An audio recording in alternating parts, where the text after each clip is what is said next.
Personne ne vous doit rien. Il y a une vérité que la plupart des gens passent leur vie entière à refuser d'entendre. Une vérité inconfortable, presque brutale dans sa clarté, mais qui, une fois acceptée, libère comme rien d'autre ne peut libérer. Et cette vérité est la suivante. Personne ne vous doit quoi que ce soit. Pas vos amis, pas votre famille, pas le monde, pas la vie elle-même. Vous êtes entré dans cette existence sans contrat, sans garantie, sans promesse d'équité ou de justice automatique. Et pourtant, combien de souffrances humaines proviennent précisément de cette attente déçue? Cette conviction profonde que les autres auraient dû, que la vie aurait dû, que vous méritiez mieux que ce que vous avez reçu. Les stoïciens l'avaient compris avec une précision chirurgicale. Marc Aurèle était l'un des hommes les plus puissants de l'histoire, maître d'un empire, commandant d'armée, juge suprême de millions de vies, écrivait dans ses carnets privés, jamais destinés à être lus, que la liberté véritable commence au moment où l'on cesse d'attendre quoi que ce soit de l'extérieur. Pas parce que le monde est mauvais, mais parce que dépendre de ce qu'on ne contrôle pas, c'est se condamner à vivre en otage de circonstances toujours changeantes. Nous allons explorer ensemble, au fil de ces pages, les principes qui ont permis à des hommes et des femmes de traverser les pires conditions humaines avec une dignité intacte. Non pas parce que la philosophie stoïcienne est un système de pensée abstrait réservé aux érudits, mais parce qu'elle est, à sa racine, une philosophie de survie, une philosophie de vie. Il ne s'agit pas d'une philosophie de résignation. Certains confondent l'acceptation stoïcienne avec la passivité. C'est un contresens profond. Les stoïciens étaient parmi les hommes d'action les plus intenses de leur époque. Marc Aurèle commandait des armées sur les fronts les plus dangereux de l'Empire. Sénèque était conseiller d'État dans une cour impériale aux intrigues mortelles. Épictète fondait une école et formait des esprits qui allaient transformer leur monde. Ce qu'ils refusaient, ce n'était pas l'action. C'était l'illusion que la valeur de leur action dépendait d'un résultat qu'ils ne contrôlaient pas entièrement. C'est cette distinction fondamentale qui rend le stoïcisme aussi pertinent aujourd'hui qu'il y a 20 siècles. Nous vivons dans un monde où la récompense extérieure, la reconnaissance, le succès visible, où la validation permanente est devenue la mesure de presque tout. Le stoïcisme propose une alternative radicale, une mesure intérieure, personnelle, inaliénable. Et c'est cette alternative que nous allons explorer. Le seul territoire qui vous appartient. Épictète était esclave, né sans liberté, sans droit, sans aucun des avantages que nous associons à une vie digne. Son maître le torturait pour tester sa résistance. On raconte qu'un jour, en lui tordant la jambe avec une force croissante, son maître l'entendit lui dire calmement « Tu vas la casser ». Et quand la jambe se brisa, Épictète ajouta simplement « Je te l'avais dit ». Cette anecdote n'est pas une célébration de la douleur. C'est une illustration de quelque chose de beaucoup plus profond. Il existe un territoire intérieur que personne ne peut envahir. Ni la violence, ni la pauvreté, ni l'humiliation publique, ni la trahison des proches ne peuvent y pénétrer sans votre consentement. Ce territoire, c'est votre façon de répondre à ce qui vous arrive. Épictète l'appelait le hégémonikon, la faculté directrice de l'âme. Ce centre silencieux qui observe, qui juge, qui choisit sa réponse. Et il avait compris quelque chose que peu de philosophes avant lui avaient formulé avec cette clarté. Il existe deux catégories de choses dans l'existence. Celles qui dépendent de vous et celles qui n'en dépendent pas. Confondre les deux est la source de presque toute la misère humaine. Ce qui dépend de vous, vos intentions, vos efforts, vos valeurs, la façon dont vous traitez les autres, les choix que vous faites à chaque instant. Ce qui ne dépend pas de vous, l'opinion des autres, les caprices du destin, le comportement de ceux qui vous entourent, la santé, la fortune, la réputation aux yeux du monde. Vouloir contrôler ce qui échappe à votre contrôle, c'est construire votre bonheur sur des fondations de sable. Gouverner ce qui relève de votre ressort avec constance et intégrité, c'est bâtir quelque chose d'indestructible. La plupart des gens passent leur vie à l'envers, épuisant leur énergie à vouloir changer ce qu'ils ne peuvent pas changer, négligeant complètement ce qu'ils pourraient transformer. Le stoïcisme propose un retournement radical. Concentrez tout votre pouvoir sur ce qui est véritablement en votre pouvoir. Et pour tout le reste, laissez passer. Cette distinction entre ce qui dépend de nous et ce qui n'en dépend pas est si fondamentale dans la pensée stoïcienne qu'Épictète ouvre son Enchiridion, son manuel de vie, par exactement ces mots. Il ne commence pas par des considérations abstraites sur la nature de la réalité ou des théories complexes sur le bien et le mal. Il commence par cette division pratique et opérationnelle de tout ce qui existe. Parce que c'est là, dans cette distinction, que tout commence. Dans la pratique quotidienne, cela signifie constamment se poser une question avant d'investir son énergie dans quoi que ce soit. Est-ce que cela dépend de moi? Si la réponse est oui, agissez de tout votre cœur. Si la réponse est non, observez, adaptez-vous si possible et cessez de souffrir pour ce que vous ne pouvez pas contrôler. C'est simple à formuler. Mais c'est une vie entière d'entraînement à mettre en pratique. Mais c'est aussi l'une des pratiques les plus libératrices qui existent. Gérez votre vie avec la raison, pas avec les émotions. Il y a une phrase que les stoïciens répétaient sous différentes formes et que l'expérience de vie semble confirmer encore et encore. Chaque mauvaise décision que nous prenons contient plus d'émotions que de raison. Réfléchissez à cela un instant. Pensez au moment de votre vie où vous avez le plus regretté vos choix. La dispute qui a détruit une amitié. La dépense que vous n'aviez pas les moyens de faire. La décision prise dans la colère, dans la peur, dans l'euphorie d'un moment qui n'a pas duré. Dans presque chacun de ces cas, si vous êtes honnête avec vous-même, l'émotion avait pris le volant pendant que la raison regardait par la fenêtre. Ou cela ne signifie pas que les émotions sont vos ennemis. Le stoïcisme n'est pas une philosophie de pierre. Marc Aurèle aimait profondément ses enfants. Sénèque écrivait avec une chaleur et une humanité qui font encore battre des cœurs 20 siècles après sa mort. La différence stoïcienne n'est pas entre ressentir et ne pas ressentir. Elle est entre être gouverné par ce qu'on ressent et être informé par ce qu'on ressent. Quand vous êtes en colère, attendez. Sénèque dit, lorsque vous êtes en colère, restez silencieux.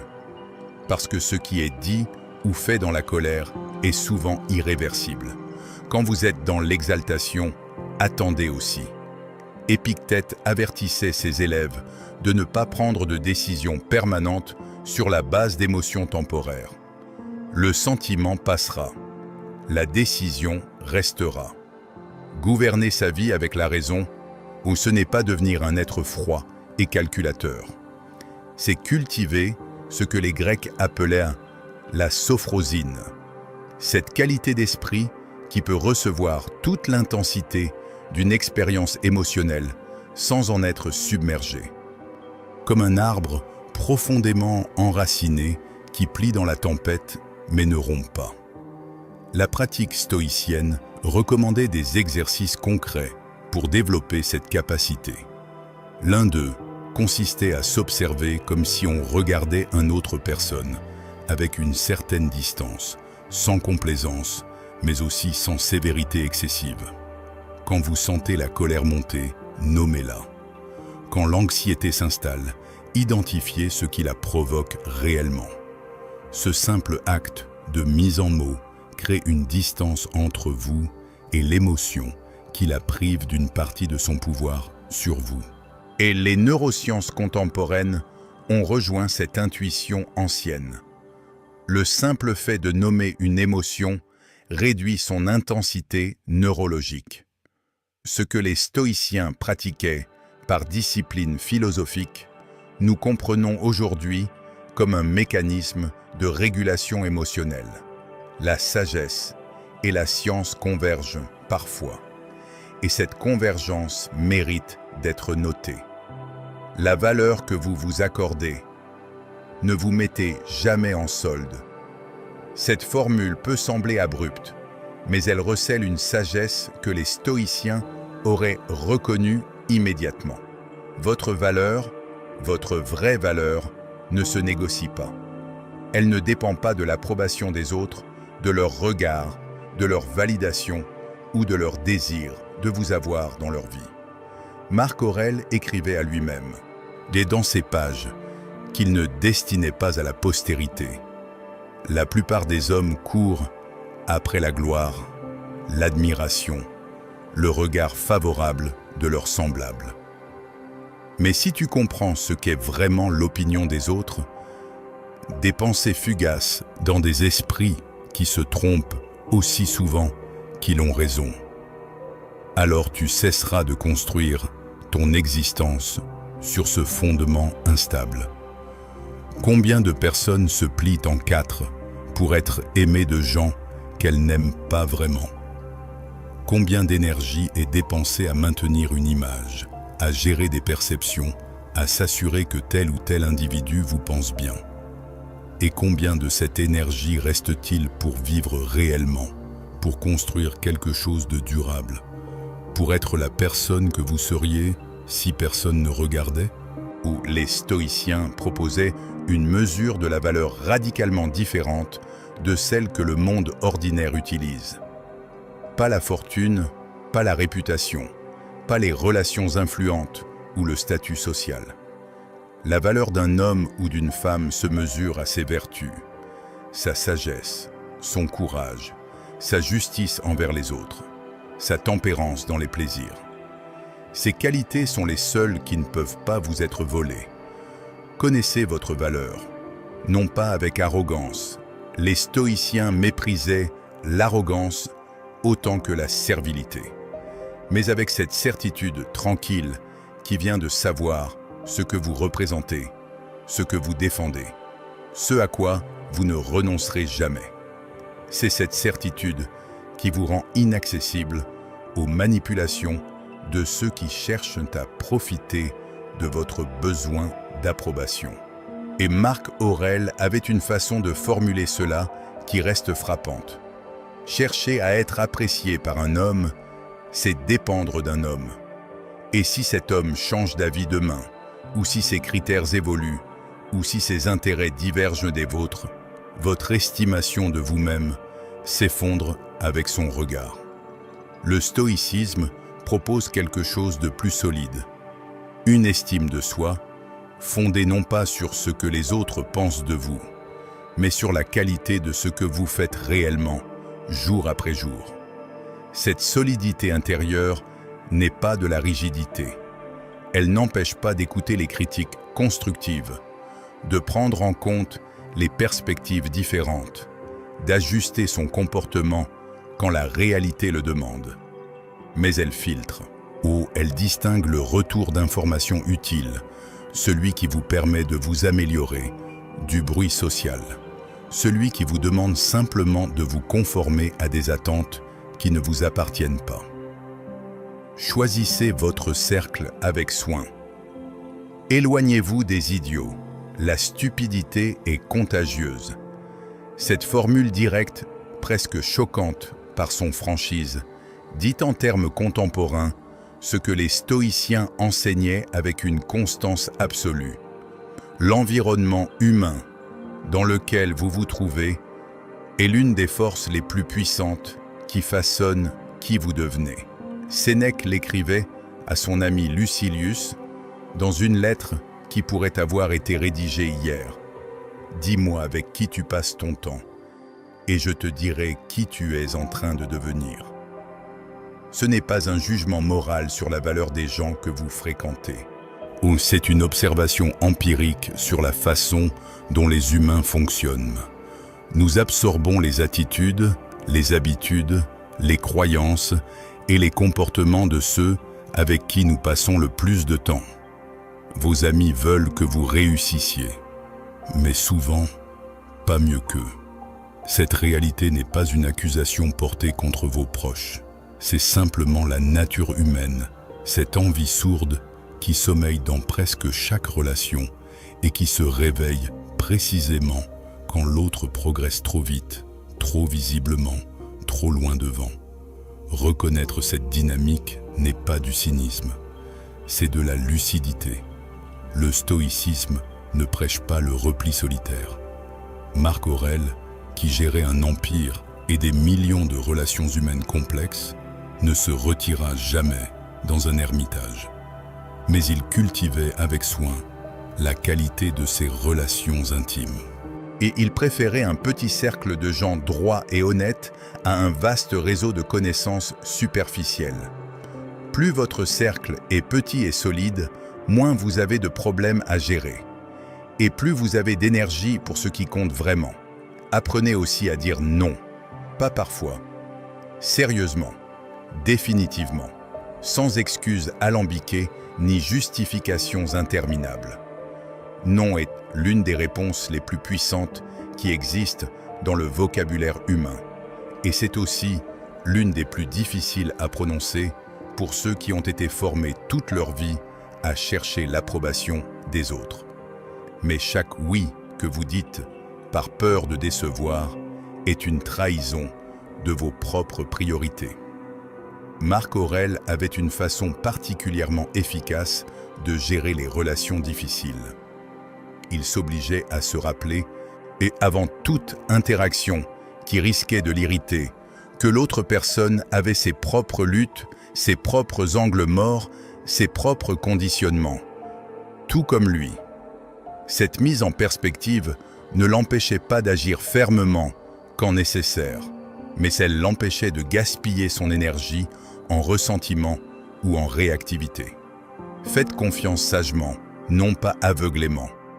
Choisissez de faire confiance. C'est un acte délibéré, pas une attitude par défaut. Observez les gens dans leurs moments difficiles, pas seulement dans leurs moments agréables. C'est là que leur vrai caractère se révèle. Et lorsqu'une personne vous montre qui elle est par ses actes, croyez-la la première fois. Netto.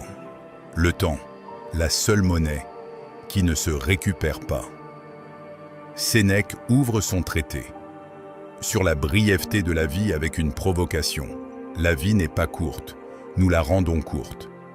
Nous recevons une quantité de temps suffisante, mais nous le laissons filer entre nos doigts, le gaspillons dans des distractions, des préoccupations sans fond, des relations qui nous vident et des activités qui ne nous construisent pas. Nous pleurons les gens qui meurent, mais qui pleure le temps? Le temps ne reviendra pas non plus. Il s'écoule silencieusement, indifférent à nos désirs et à nos regrets. Et un jour, lorsque vous vous retournerez sur votre existence, vous verrez avec une clarté douloureuse tous ces moments où vous étiez physiquement présent, mais mentalement absent, soucieux de demain, ressassant hier, et incapable d'habiter pleinement le seul endroit où la vie peut réellement se passer, maintenant. Soyez égoïste avec votre temps. Cette phrase va à l'encontre de tout ce qu'on nous a appris, la générosité, le service, la disponibilité. Mais il y a une différence fondamentale entre donner son temps par choix sincère et le laisser prendre par ceux qui n'en ont rien à faire de sa valeur. Les stoïciens étaient extrêmement généreux avec ceux qu'ils aimaient et respectaient. Ils étaient également impitoyables dans leur refus de laisser les voleurs de temps, ces personnes qui absorbent votre énergie et votre attention sans jamais rien produire de réel, coloniser leur existence. La monnaie la plus précieuse n'est pas l'argent, c'est le temps. L'argent perdu peut être regagné. Une réputation ternie peut se restaurer. Mais une heure passée est partie pour toujours. Dépensez-la sagement. Investissez-la dans ce qui vous construit, dans ce qui compte, dans ce qui, dans 10 ans, vous donnera de la fierté plutôt que des regrets. Et parce que le temps passe, parce qu'il n'attend pas, parce qu'il avance inexorablement. Ne dites jamais un jour, dites maintenant, parce qu'un jour peut ne jamais venir. Le seul moment sur lequel vous avez prise, c'est celui qui existe maintenant. La discipline, comme forme de respect de soi. La meilleure façon de vous respecter est la discipline. Cette formule concentre en 6 mots ce que les stoïciens développaient sur des centaines de pages. Que la liberté réelle n'est pas l'absence de contraintes, mais la maîtrise de soi, ou que l'homme qui fait ce qu'il veut à chaque instant n'est pas libre. Il est l'esclave de ses impulsions, et que la vraie liberté commence au moment où vous êtes capable de choisir vos actions plutôt que de les subir. Les mauvaises habitudes sont comme un lit confortable, faciles à y entrer, difficiles à en sortir. Cette image saisit quelque chose d'essentiel sur la nature du conditionnement humain. Nous nous engageons rarement dans une mauvaise habitude en sachant que c'est une mauvaise habitude. Nous nous disons que c'est pour une fois, que c'est exceptionnel, que demain sera différent. Et sans nous en rendre compte, ce qui était exceptionnel est devenu quotidien. Ce qui était temporaire est devenu permanent. Travailler sur vous-même est une fortune. Non pas dans le sens d'une richesse accumulée, mais dans le sens d'une valeur réelle construite patiemment. La capacité de supporter l'adversité sans vous effondrer, de rester cohérent quand il serait plus facile de capituler, de faire ce qui est juste quand personne ne regarde. Ces qualités ne s'achètent pas. Elles se gagnent, une décision après l'autre, un effort après l'autre. L'excellence, disait Aristote, et les stoïciens étaient d'accord sur ce point, n'est pas un acte, mais une habitude. Nous ne devenons pas excellents par un grand geste héroïque accompli une fois. Nous le devenons par l'accumulation de petites décisions correctes, répétées jour après jour, sans public, sans récompense immédiate, souvent dans l'inconfort. C'est cette répétition qui forge le caractère. Et le caractère, une fois forgé, est ce que vous emportez avec vous dans n'importe quelle adversité. Mais ne vous abandonnez pas. Il y a une raison pour laquelle vous avez commencé. Peut-être que cette raison s'est brouillée dans la fatigue ou la déception. Mais elle existe encore. Et chaque jour où vous choisissez de continuer malgré la résistance est un jour où vous devenez un peu plus la personne que vous voulez être. Les stoïciens avaient une formule pour les jours de découragement. Ce n'est pas parce que les choses sont difficiles que nous n'osons pas. C'est parce que nous n'osons pas qu'elles sont difficiles. La difficulté n'est pas dans les obstacles eux-mêmes. Elle est dans la conviction que nous n'avons pas les ressources pour les surmonter. Et cette conviction est presque toujours fausse. Chaque effort accompli dans l'inconfort laisse une trace dans votre caractère, non pas de façon spectaculaire ou immédiatement visible, mais progressivement, de la même façon que l'eau creuse la pierre, non pas par sa force, mais par sa constance. Ce que vous faites quand vous n'en avez pas envie, quand personne ne regarde, quand la récompense semble lointaine, c'est exactement là que se forge la personne que vous serez. L'art de ne pas tout dire. N'arrêtez pas de raconter tout aux gens. La plupart s'en fichent, et certains attendent secrètement de vous voir échouer. Cette observation, dure mais juste, correspond parfaitement à ce que les stoïciens observaient sur la nature des relations humaines et sur le rôle de la discrétion dans une vie bien construite. Il y a une confusion que beaucoup de gens font entre l'authenticité et la transparence totale. Être authentique, cohérent entre ce que vous pensez et ce que vous dites et ce que vous faites, est une vertu stoïcienne fondamentale. Mais l'authenticité n'exige pas de partager chaque pensée, chaque projet, chaque doute avec n'importe qui. La vie privée est une forme de puissance. Ce que les autres ne savent pas, ils ne peuvent pas le critiquer, le saboter ou vous en faire honte. Restez privé, restez discret. Ces mots peuvent sembler anachroniques dans une époque qui valorise l'exposition permanente et la visibilité comme mesure de la réussite. Mais les stoïciens avaient maintes compris quelque chose que l'ère des réseaux sociaux semble avoir oublié. La profondeur ne se développe pas sous les projecteurs. Les grandes choses se construisent dans le silence, dans la constance tranquille de celui qui travaille sans avoir besoin de témoins. Ne racontez jamais vos plans à vos amis. Ne les redirigez pas non plus vers vos ennemis. Laissez vos actions parler d'elles-mêmes au moment où elles sont accomplies. Cette discipline du silence autour de vos projets vous protège des influences extérieures, les découragements involontaires de ceux qui vous aiment, les critiques précoces de ceux qui ne vous veulent pas de bien, et vous permet de construire sans interruption.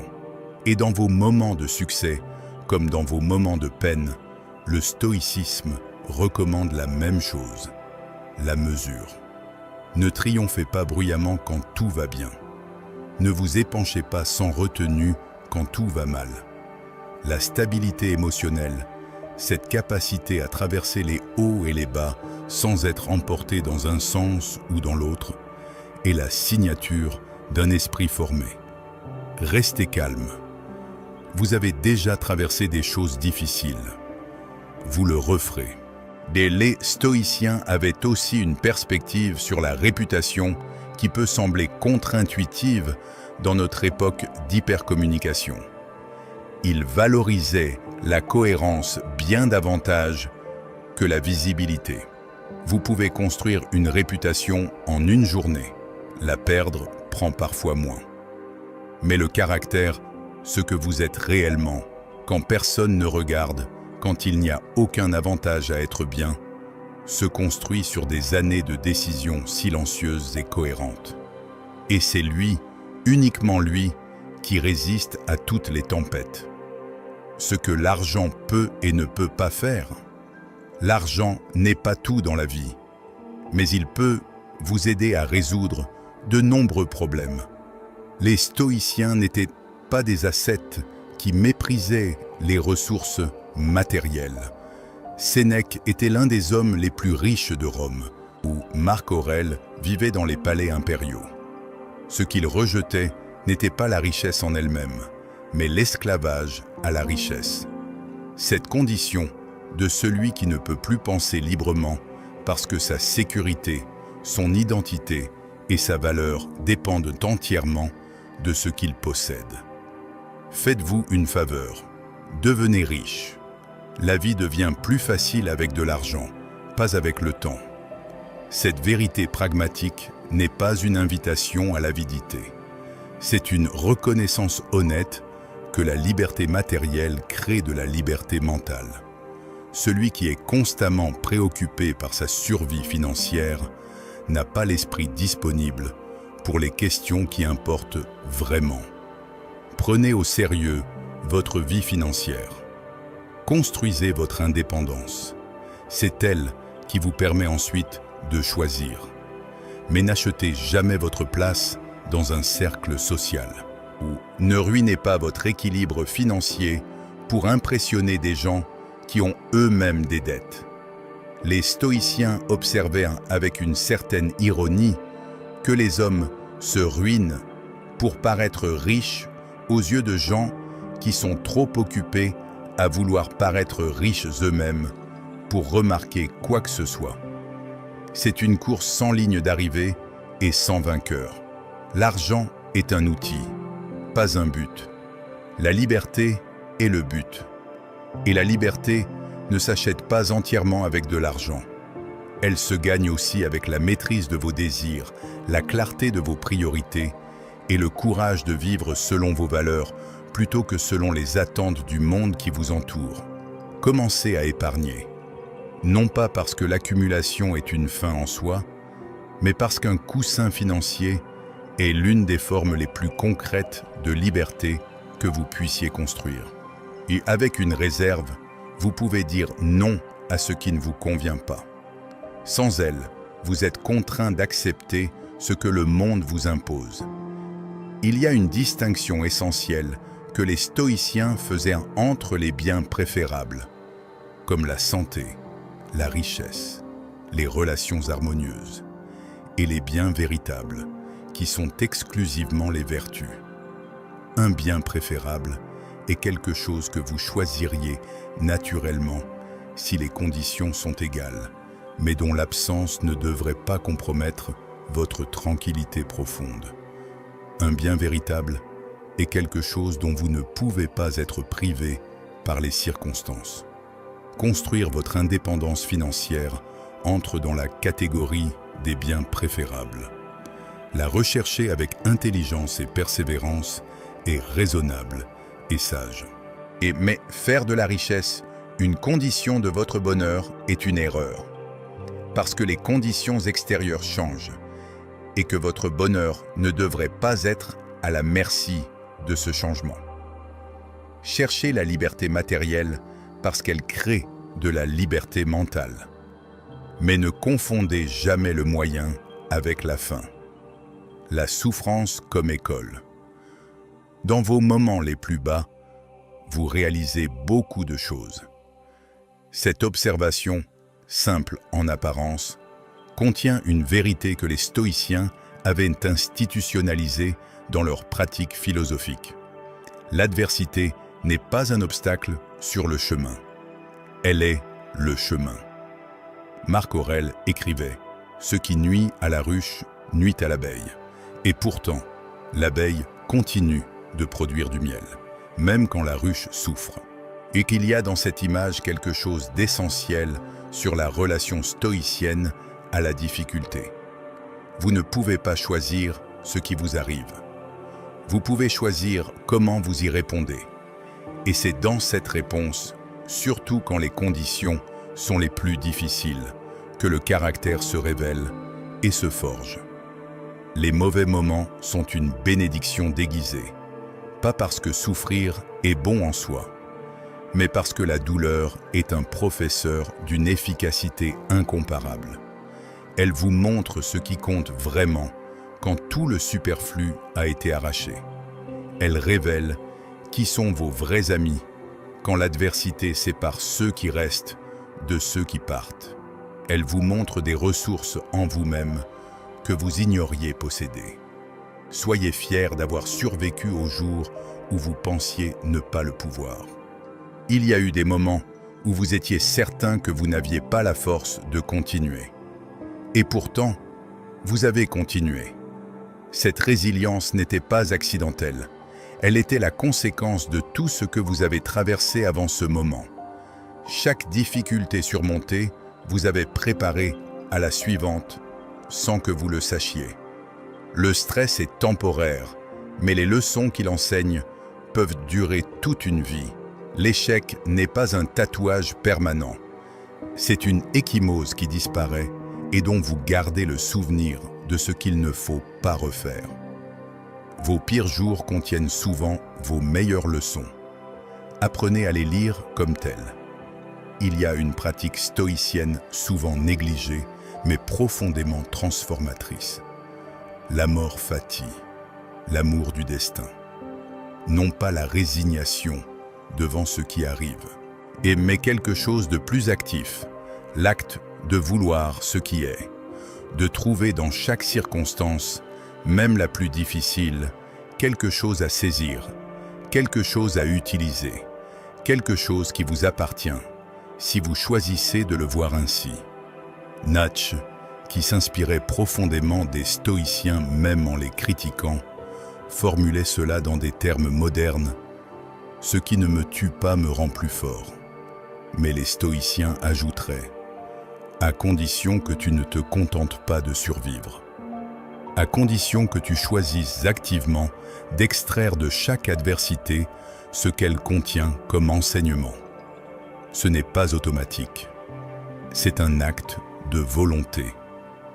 Ne pas comparer, ne pas envier. La comparaison est le voleur de joie. Concentrez-vous sur votre propre chemin, pas sur celui des autres. Ces deux formules disent la même chose. L'envie est une perte de temps absolue, et la comparaison constante avec les autres est l'un des meurtriers les plus efficaces du contentement humain. Épictète enseignait à ses élèves un principe qu'il appelait prosoche, l'attention à soi-même.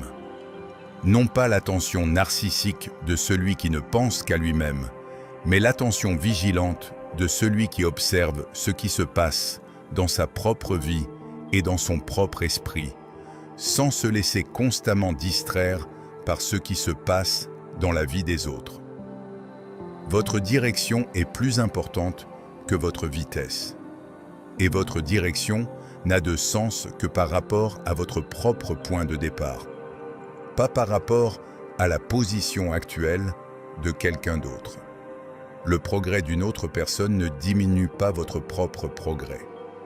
Cette évidence, souvent oubliée, mérite d'être répétée. Le fait qu'un de vos contemporains soit arrivé avant vous, qu'il ait réussi ce que vous n'avez pas encore accompli, qu'il soit reconnu là où vous êtes encore invisible, rien de tout cela ne change la valeur réelle de ce que vous construisez. Les chemins ne sont pas comparables parce que les points de départ ne sont pas identiques. Rappelez-vous qu'il y a 5 ans, vous rêviez d'être là où vous êtes maintenant. Ce simple exercice de mise en perspective peut dissoudre en quelques secondes ce sentiment de stagnation ou d'échec relatif qui surgit quand vous regardez autour de vous plutôt qu'en vous. Vous avez avancé. Peut-être pas aussi vite que vous le vouliez, peut-être pas dans la direction exacte que vous aviez imaginée, mais vous avez avancé. Et c'est de là que vous repartez, et pas d'une comparaison avec quelqu'un d'autre. L'envie est une souffrance que vous vous infligez vous-même pour quelque chose que vous n'avez pas encore, ou que vous n'aurez peut-être jamais. Elle ne vous rapproche pas de ce que vous désirez. Elle vous en éloigne, en consommant l'énergie qui devrait aller à votre propre construction. Les stoïciens la classaient parmi les passions les plus destructrices, précisément parce qu'elle est totalement stérile. Il y a aussi une forme de comparaison qui est utile et qui les stoïciens encourageaient, la comparaison avec votre propre passé. Êtes-vous plus sage qu'il y a 1 an, plus courageux, plus cohérent entre vos valeurs et vos actes? Cette comparaison verticale, vous contre vous-même d'hier, est la seule qui soit vraiment informative et motivante. Elle mesure un progrès réel, sur un terrain que vous connaissez, à partir d'un point de départ que vous n'avez pas choisi, mais que vous pouvez transcender. Et quand la tentation de la comparaison horizontale, vous contre les autres, devient trop forte, rappelez-vous ceci: vous ne savez pas ce que vous ne voyez pas.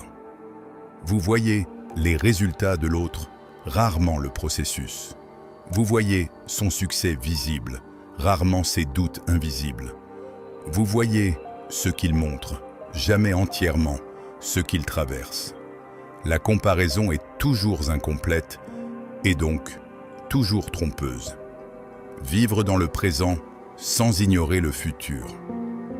Ne vous tourmentez pas avec les regrets. Personne n'est parfait.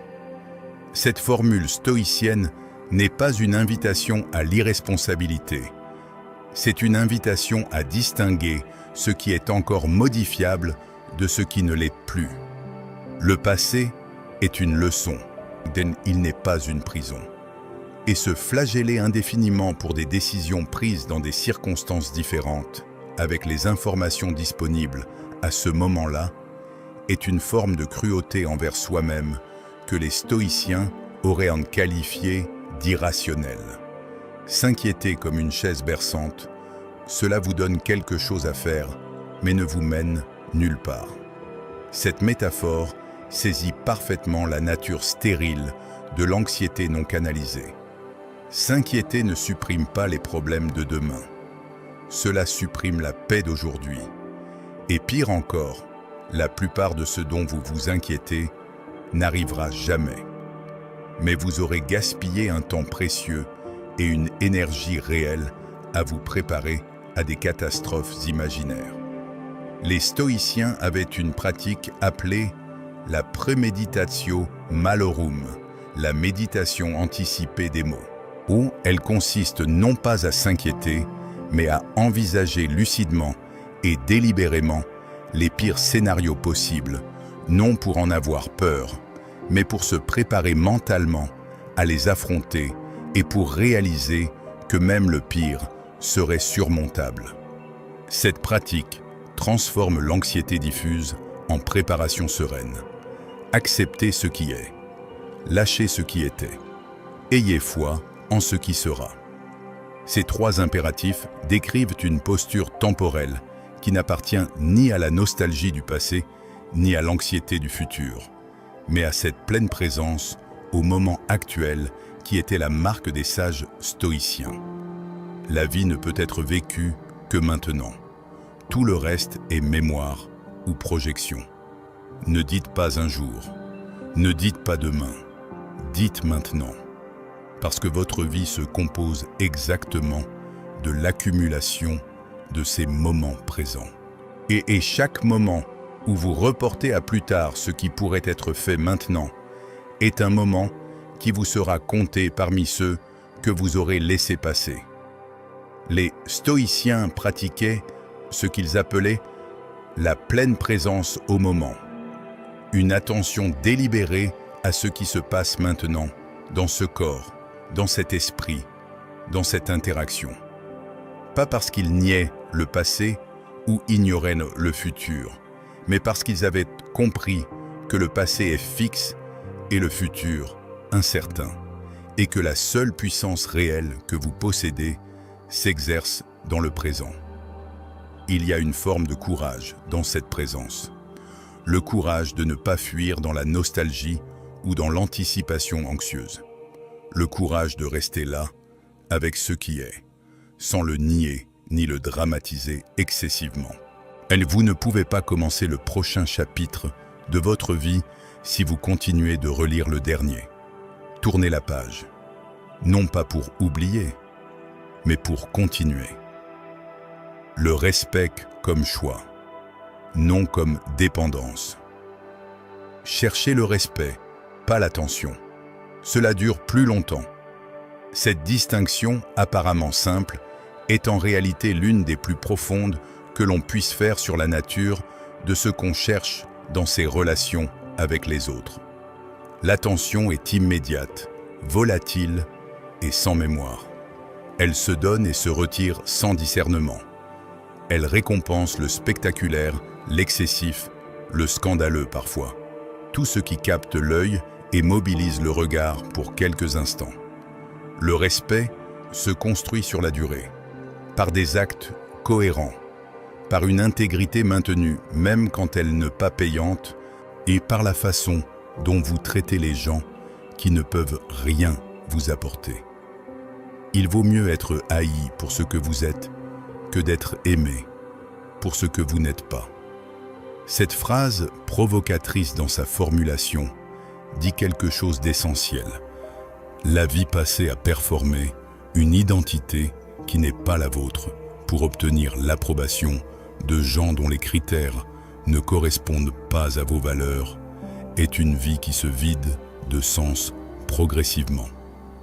L'authenticité coûte parfois cher à court terme. Elle paye toujours à long terme.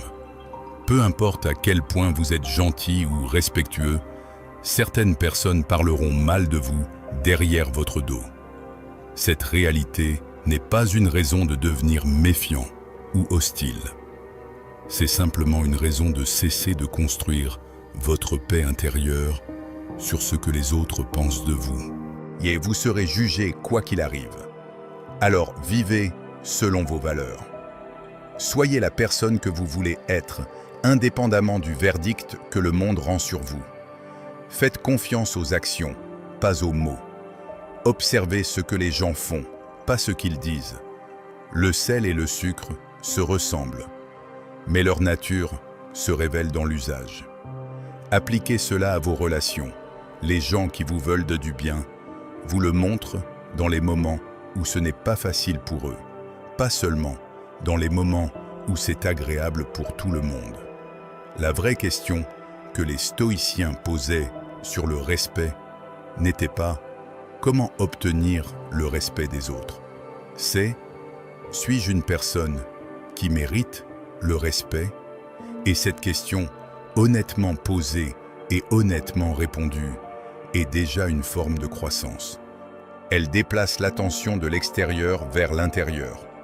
Elle remplace la dépendance à la reconnaissance par la culture de la valeur réelle. La patience comme stratégie. La patience est pouvoir. Cette formule paradoxale, nous associons habituellement le pouvoir à l'action, à la vitesse, à l'imposition de sa volonté. Résume une conviction profonde des stoïciens sur la nature de la sagesse tactique.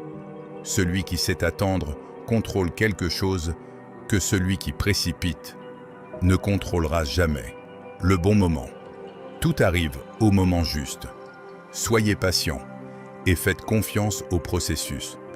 Cette invitation à la patience ne signifie pas l'inaction.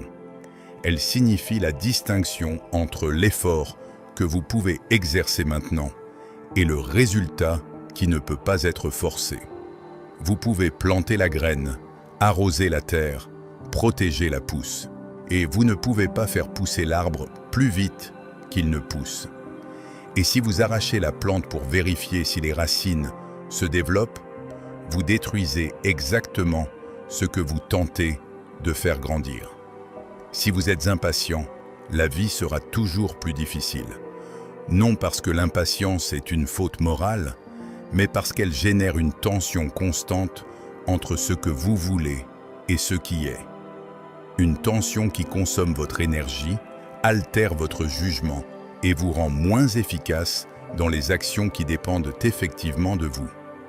Marc Aurèle, dans ses pensées, revenait régulièrement sur la nécessité de revenir à l'essentiel quand la situation semble hors de contrôle. Faire maintenant ce qui peut être fait, accepter ce qui ne peut pas être changé, et ne pas se consumer à vouloir l'impossible. Ce n'est pas de la résignation, et c'est de l'efficacité. C'est concentrer votre puissance là où elle peut réellement produire quelque chose, plutôt que de la disperser contre des murs. Les meilleures choses arrivent de façon inattendue, et souvent, elles n'arrivent qu'à ceux qui ont eu la constance de rester en mouvement, sans se laisser décourager par l'absence de résultats immédiats. Continuez. Ne vous abandonnez pas. Il y a une raison pour laquelle vous avez commencé. Et les meilleures parties de votre vie ne se sont peut-être pas encore produites. Un fleuve coupe la roche, non pas par sa puissance, mais par sa persistance. Cette image, que les stoïciens auraient reconnue immédiatement, décrit mieux que n'importe quelle théorie la nature du progrès réel. Il n'est presque jamais spectaculaire. Il est presque toujours silencieux, quotidien, imperceptible de l'intérieur jusqu'au moment où le résultat devient soudainement visible de l'extérieur.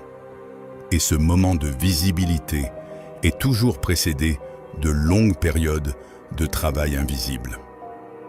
Ne perdez pas de temps à expliquer votre processus à des gens qui ne comprennent que les résultats. Travaillez, construisez, laissez le temps faire son œuvre. Et quand les résultats seront là, et ils seront là si vous continuez avec constance, vous n'aurez pas besoin de les expliquer. Ils parleront d'eux-mêmes. Ce que vous laissez derrière vous. Un jour, quand tout ira bien, vous regarderez en arrière et vous serez fier de ne pas avoir abandonné. Cette phrase, simple dans sa forme, contient une promesse que seul le recul peut confirmer et que seule la persévérance peut rendre vraie. Les stoïciens pensaient beaucoup à la mort, et non par morbidité, mais parce que la conscience de notre finitude est l'un des outils les plus puissants pour clarifier ce qui mérite vraiment notre temps et notre énergie. La memento mori, souviens-toi que tu mourras, n'est pas un pessimisme. C'est une invitation à vivre pleinement, à ne pas remettre à plus tard ce qui compte vraiment, à ne pas gaspiller les jours dans des futilités. La vraie mesure d'un homme ou d'une femme n'est pas ce qu'il ou elle a possédé, ni même ce qu'il ou elle a accompli au sens de la reconnaissance extérieure.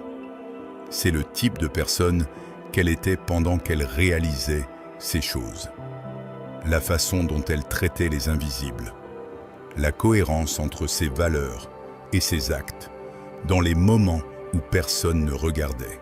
Ce dont les gens se souviennent vraiment, ce n'est pas vos réussites. C'est comment ils se sont sentis en votre présence. Pour arriver quelque part, vous devez laisser quelque chose derrière. Ce principe vaut pour les relations qui vous ont retenu, les habitudes qui vous ont freiné, les identités périmées que vous portez encore parce qu'elles sont familières, même si elles ne vous correspondent plus. La croissance exige le lâcher-prise, pas de tout, et pas sans discernement, mais de ce qui occupe la place de ce qui pourrait vous construire. Vous êtes ici pour une raison que vous ne connaissez peut-être pas encore entièrement. Mais vous l'avez déjà entrevue dans vos moments de plus grande clarté, quand la fatigue et le bruit du monde se sont tus, et que quelque chose de plus profond a pu se faire entendre. Restez à l'écoute de cette voix. Continuez, où les meilleures pages de votre histoire n'ont peut-être pas encore été écrites. Namasté. Les stoïciens croyaient à la possibilité du progrès moral, ce qu'ils appelaient la procopée, l'avancement sur le chemin de la sagesse. Non pas la perfection, qui était réservée au sage idéal que personne n'a jamais pleinement été, mais le progrès constant, l'amélioration délibérée, le refus de rester exactement la même personne que vous étiez hier. C'est cette foi dans le progrès possible qui rend la philosophie stoïcienne si vivante, si actuelle, si applicable.